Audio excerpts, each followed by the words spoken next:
اب جہاز کا سفر جیسا کہ ہم سب جانتے ہیں کافی بورنگ سا ہوتا ہے. لوگ عام طور پر یا تو فلمیں دیکھتے ہیں یا سو جاتے ہیں. لیکن انہوں نے پتہ ہے کیا کیا؟ کیا کیا انہوں نے؟ انہوں نے ایئرپورٹ سے ایک کتاب خریدی تھی. ایمی مورن کی بڑی مشہور کتاب ہے 13 Things Mentally Strong People Don't Do. انہوں نے جہاز میں بیٹھتے ہی اپنی سیٹ کی لائٹ آن کی اور کتاب پڑھنا شروع کر دی. لاہور پہنچنے تک آدھی کتاب ختم بھی ہو چکی تھی. لیکن وہ صرف پڑھ نہیں رہے تھے. بلکہ نوٹس بھی لے رہے ہوں گے ظاہر ہے. بالکل، وہ اپنے فون پر مسلسل نوٹس بنا رہے تھے. مطلب انہوں نے اس عام سے بورنگ سے سفر کو ایک مکمل پروڈکٹیو کلاس روم میں بدل دیا. وہاں یہاں جو سب سے دلچسپ نقطہ ہے نا وہ یہی ہے. اور اسی کتاب کے حوالے سے ایک اور بڑی اہم کڑی ہے. تقریباً 6 مہینے بعد جب وہ ریاض کے سفر پر تھے تو ایک بڑی بک شاپ پر گئے اور وہاں انہوں نے دیکھا کہ وہی کتاب بالکل اسی ٹائٹل کے ساتھ عربی ترجمے میں وہاں موجود تھی. اچھا، صرف 6 مہینے میں؟ جی ہاں، صرف 6 مہینے میں. اور یہ کوئی معمولی بات نہیں ہے. یہ اس بات کو ظاہر کرتا ہے کہ جو زندہ اور ترقی پسند معاشرے ہوتے ہیں نا وہ نئے خیالات اور گلوبل ٹرینڈز کو کتنی تیزی سے اپناتے ہیں. وہاں آئیڈیاز کا فلو رکتا نہیں ہے. لیکن جب ہم اس تیزی کا یا اس فلو کا موازنہ اپنے ہاں کرتے ہیں نا تو تصویر تھوڑی پریشان کن لگتی ہے. اگر ہم بالکل غیر جانبدارانہ ہو کر سوچیں تو لگتا ہے کہ ہمارے ہاں موضوعات ختم ہو گئے ہیں. گزشتہ 7-8 سال سے ایک ہی ٹاپک چل رہا ہے اور وہ ہے سیاست. صحیح کہہ رہی ہیں آپ. جدھر دیکھیں بس ایک ہی بحث ہے. بالکل. آپ کسی بھی بیٹھک میں چلے جائیں، ادب، آرٹ، موسیقی یا نئے گلوبل ٹرینڈز پر کوئی بات ہی نہیں ہوتی. اب ظاہر ہے میں یہاں کلیئر کرتی چلوں کہ ہمارا مقصد کسی سیاسی بحث میں پڑنا بالکل نہیں ہے. ہم پیورلی رویوں کا جائزہ لے رہے ہیں. لیکن جب 25 کروڑ عوام کی سوچ ایک ہی دائرہ میں پھل جائے تو ان کی تخلیقی صلاحیتوں کا تو جنازہ نکل جاتا ہے نا. یقیناً. اور اس کی بڑی واضح نفسیاتی وجہ ہے. بدقسمتی سے جب ذہن مسلسل صرف کانفلکٹس اور سیاسی ٹکراؤ کے بارے میں سوچتا ہے تو وہ تھک جاتا ہے. اس میں نئی چیز سوچنے کی یا تخلیق کی صلاحیت بچتی ہی نہیں ہے. ہم ایک ذہنی جمود کا شکار ہو چکے ہیں. چلیں اب اس کو ذرا کھول کر بیان کرتے ہیں. یہ تو ہم نے مان لیا کہ جمود ہے، لیکن کیا ایک فرد کی عادتیں پوری قوم کی تقدیر بدل سکتی ہیں؟ مطلب یہ تھوڑا کتابی سا نہیں لگتا؟ بظاہر تو لگتا ہے کہ ایک اکیلے شخص کے بدلنے سے کیا ہوگا، لیکن یہ بالکل پریکٹیکل بات ہے. مجھے تو یہ کسی بحری جہازوں کے بیڑے جیسا لگتا ہے. جیسے اگر ہم سب ایک طوفان میں پھنسے بیڑے کا حصہ ہیں، اگر ہر جہاز کا کپتان صرف اپنے جہاز کا انجن ٹھیک کر لے، اسے کنٹرول میں کر لے، تو پورا بیڑا خود بخود تیز رفتاری سے طوفان سے نکل کر منزل کی طرف بڑھنے لگتا ہے. کیا کمال کی تشبیہ دی ہے آپ نے. اور یہی وہ مثال ہے جو ہمیں اسٹیون کووے کی مشہور کتاب 7 habits of highly effective people کی طرف لے جاتی ہے. آپ کو پتہ ہے اس کتاب کی 5 کروڑ کاپیز بک چکی ہیں، وہ بھی 46 زبانوں میں. ہائے اللہ، 5 کروڑ! یہ تو بہت بڑا نمبر ہے. بالکل.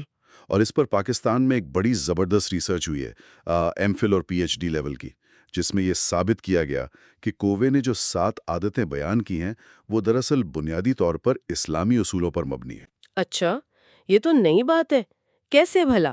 جیسے ان کی ایک عادت ہے begin with the end in mind, یعنی انجام کو سامنے رکھ کر قدم اٹھانا. اب اگر ہم اسے دیکھیں تو یہ سیدھا سیدھا آخرت کے تصور سے جڑا ہوا ہے کہ انسان جو بھی عمل کرے اسے پتہ ہو کہ اس کا آخری نتیجہ کیا نکلنے والا ہے. واہ، یہ اینگل تو واقعی سوچنے پر مجبور کر دیتا ہے. اور دیکھا جائے تو ہمارے ملک میں وسائل یا ٹیلنٹ کی بھی کوئی کمی نہیں ہے.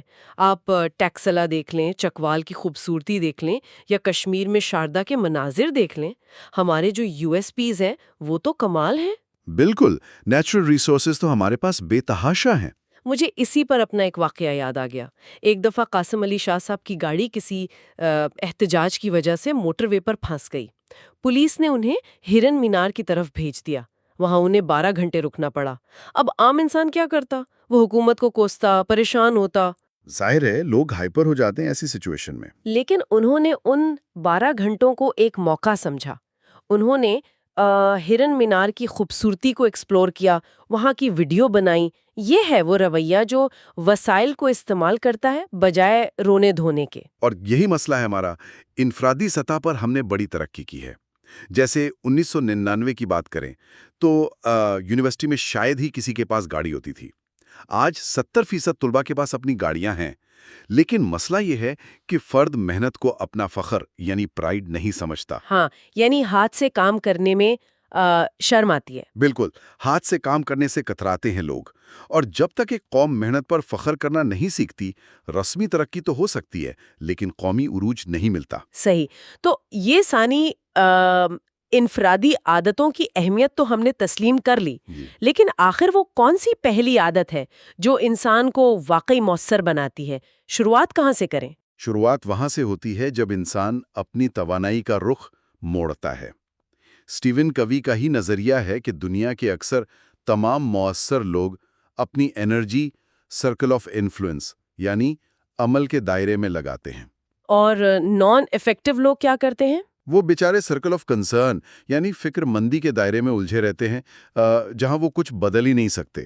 تو اس انرجی کو شفٹ کرنے کا کوئی پریکٹیکل طریقہ ہے؟ ہم نے سورسز میں ایک 3 نقطی لائے عمل ڈسکس کیا تھا۔ جی ہاں، بڑا واضح 3 اسٹیپ پلان ہے یہ۔ پہلا قدم یہ ہے کہ پہچانیں کیا آپ اس مسئلے کو اپنے ہاتھ سے حل کر سکتے ہیں۔ اگر ہاں تو سیدھا اپنی صلاحیتوں کا استعمال کریں اور پریکٹیکل ایکشن لیں۔ صحیح، یعنی اگر غلطی ٹھیک کر سکتے ہیں تو فوراً کر لیں۔ اور دوسرا قدم؟ اگر آپ ڈائریکٹلی ہاتھ سے ایکشن نہیں لے سکتے تو پھر زبان سے روکیں، یعنی پازیٹیو انداز میں آواز اٹھائیں، لوگوں کی رہنمائی کریں۔ اچھا، لیکن کچھ چیزیں ایسی ہوتی ہیں جن پہ نہ ہمارا ایکشن چلتا ہے نہ آواز، پھر کیا کرنا چاہیے؟ یہ سب سے مشکل اور اہم فیز ہے۔ اگر کچھ بھی اختیار میں نہیں تو خودنے یا ہائپر ہونے کے بجائے اسے دل سے تسلیم کریں اور ایمپتھی یعنی ہمدردی کا راستہ اختیار کریں، دعا کریں۔ یہ ایمان کا کمزور ترین درجہ ضرور ہے، لیکن اس سے آپ کی اپنی ذہنی انرجی ضائع ہونے سے بچ جاتی ہے۔ واو! ایکشن، آواز اور پھر دل سے برا جاننا اور ایکسپٹ کرنا تاکہ انرجی ڈرین نہ ہو۔ مجھے اسی فکر مندی کے دائرے پر ایک بڑا ہی مزیدار واقعہ یاد آ رہا ہے جو آپ نے مجھے سنایا تھا، وہ ایڈیری ونگ والا۔ ہاں ہاں، ہائے اللہ، وہ واقعہ تو واقعی چشم کشا ہے۔ ہوتا یہ ہے کہ ایک ADR یعنی آلٹرنیٹ ڈسپیوٹ ریزولوشن ونگ میں ایک میاں بیوی لڑتے ہوئے آئے۔ بڑی شدید لڑائی چل رہی تھی کہ بچے کو ایچیسن میں داخل کروانا ہے یا LGS میں۔ اچھا، پھر کیا ہوا؟ جب کمیٹی نے ان سے تنگ آ کر پوچھا کہ بھائی ذرا بچے کو بلاؤ، پتہ تو چلے بچہ اس وقت کہاں ہے اور کیا چاہتا ہے، تو آپ جانتی ہیں انہوں نے کیا جواب دیا؟ کیا؟ کہنے لگے بچہ تو ابھی پیدا ہی نہیں ہوا۔ یا خدا، یعنی بچہ دنیا میں نہیں آیا اور یہاں ایڈمیشن پر جنگیں چل رہی ہیں۔ بالکل، یہ ہم انسانوں کی فطرت بن چکی ہے کہ ہم ان چیزوں کے لیے ہلکان ہو رہے ہوتے ہیں جن کا ابھی وجود ہی نہیں ہوتا۔ ہم اپنا سرکل آف کنسرن اتنا بڑا کر لیتے ہیں۔ اس کے برعکس کووی کی مثال لے لیں۔ 72 سال کی عمر میں وہ ایک بڑی طویل فلائٹ کے بعد شری لنکا پہنچے۔ 72 سال کی عمر میں فلائٹ کے بعد تو انسان تھک کر چور ہو جاتا ہے۔ بالکل، لیکن انہوں نے وہاں پہنچ کر سب سے پہلا سوال کیا کیا پتہ ہے؟ بھائی جم کہاں ہے؟ سچ میں؟ جم، جی ہاں، یہ اس بات کا ثبوت ہے کہ جو لوگ عمل کے دائرے میں جیتے ہیں ان کی ذہنی اور جسمانی توانائی کتنی اسٹرانگ ہوتی ہے۔ وہ پاسٹ یا فیوچر کے امیجنری مسائل سے تھکتے نہیں ہیں۔ یہاں چیزیں واقعی بہت دلچسپ ہو جاتی ہیں۔ عمل کے دائرے میں رہنا ٹھیک ہے، لیکن ایک حقیقت یہ بھی تو ہے نا کہ انسان کو زندگی میں ایسے صدمات اور دکھ ملتے ہیں جو سیدھا دل پہ لگتے ہیں۔ پھر ہم ان دکھوں کو اپنی طاقت کیسے بنا سکتے ہیں؟ یہ بڑا ڈیپ پوائنٹ ہے۔ اس کے لیے ہمیں لوگو تھراپی اور وکٹر فرینکل کی کتاب مین سرچ فار میننگ کو دیکھنا ہوگا۔ وہ نازیوں کے ڈیتھ کیمپ سے بچ نکلنے والے ماہر نفسیات تھے۔ واو! انہوں نے تو واقعی ایکسٹریم دیکھا ہوگا۔ بالکل، ان کا کہنا تھا کہ ذہنی طور پر مضبوط انسان وہ ہوتا ہے جو اپنے شدید ترین صدمے کو، اپنی ٹریجڈی کو کوئی اچھا مطلب یعنی میننگ دے دیتا ہے۔ صحیح، جیسے واصف علی واصف صاحب کا وہ قول ہے، اللہ کی مرضی اور اپنی مرضی کے فرق کا نام غم ہے۔ ہم نے زندگی کو روزمرہ روٹین میں 3 حصوں میں تقسیم کرنا سیکھنا ہے۔ پہلا جو ٹھیک ہے اس پر شکر ادا کریں، دوسرا جو بدلا جا سکتا ہے اس پر صبر اور کوشش کریں، اور قرآن میں بھی صبر کی تلقین آئی ہے۔ اور تیسرا حصہ یہ ہے کہ جو اب تبدیل نہیں ہو سکتا اسے دل سے قبول کریں۔ اس تسلیم میں بھی ایک مصلحت ہوتی ہے۔ مصلحت کی بات کی ہے آپ نے، تو اسٹیو جابز کی مثال یہاں بڑی پرفیکٹ فٹ آتی ہے۔ ان کی پوری لائف اسی کنیکٹنگ دا ڈاٹس کے نظریے پر چلی۔ اچھا، وہ کیلیگرافی والی سٹوری۔ جی بالکل۔ دیکھیں، جابز نے جوانی میں صرف شوقیہ طور پر کیلیگرافی یعنی خوش خطی سیکھی تھی۔ اس وقت لوگ سمجھتے تھے کہ اس کا ٹیکس سے کیا آ لینا دینا، وہ خود بھی سوچتا تھا کہ اس کا کیا فائدہ۔ لیکن 30 سال بعد جب پہلا ایپل میک بنا تو وہی فونٹس اس میں کام آئے نا۔ ایگزیکٹلی۔ اگر اس وقت اس نے وہ عجیب سی لگنے والی یا صدمے یا پریشانی میں سیکھی ہوئی چیز نہ کی ہوتی تو آج پرسنل کمپیوٹرز کے فونٹس اتنے خوبصورت نہ ہوتے۔ یعنی آج کی پریشانی اور جذباتی جدوجہد کل کی کسی بہت بڑی کامیابی کا حصہ ہو سکتی ہے۔ واہ! اچھا، یہ دکھوں کو سمجھنا اور انہیں مطلب دینا تو ایک بڑی فلسافیکل چیز ہو گئی، لیکن اگر ہم ڈے ٹو ڈے بات کریں روزمرہ کی سطح پر، وہ کون سا عملی قدم ہے جو ذہن کو الجھنے سے بچاتا ہے؟ کیا صرف اکیلے بیٹھ کر خود احتسابی کافی ہے یا ہمیں… نہیں، اکیلے بیٹھنا ہمیشہ کافی نہیں ہوتا۔ ذہنی صحت کا سب سے بڑا اصول تو یہ ہے کہ حال میں جیا جائے۔ سامنے جو کھانا رکھا ہے اس کی خوشبو محسوس کریں، اسے انجوائے کریں، شکر گزاری کا احساس پیدا کریں۔ صحیح، لیکن کسی دوسرے انسان کی ضرورت کتنی پڑتی ہے اس میں؟ بہت زیادہ۔ جدید کاؤنسلنگ سائنس کہتی ہے کہ ہمارے 70% مسائل صرف اور صرف اپنا دل ہلکا کرنے سے یعنی وینٹنگ آؤٹ کرنے سے حل ہو جاتے ہیں۔ Wait, really? صرف بول دینے سے 70% مسائل حل؟ جی ہاں، لیکن اس کی ایک شرط ہے۔ جس سے آپ بات کر رہے ہیں وہ شخص ججمنٹل نہیں ہونا چاہیے۔ اچھا، مطلب وہ مشورے اور فتوے نہ دینا شروع کر دیں۔ بالکل۔ انسان کی زندگی میں کم از کم ایک ایسا دوست ہونا چاہیے جسے ہم کیجول زبان میں چھڈی بڈی یا لنگوٹیا یار کہتے ہیں، جس کے سامنے آپ کو اپنی پوزیشن، اپنی انا، اپنا عہدہ یاد نہ رہے، جہاں آپ کھل کر رو سکیں۔ لیکن ہوتا یہ ہے کہ ہم اپنے ایگو اور انا میں پھنس جاتے ہیں۔ ہماری ریسرچ بھی یہی بتاتی ہے کہ لوگ اپنے سٹیٹس کے چکر میں کسی سے دکھ شیئر نہیں کرتے۔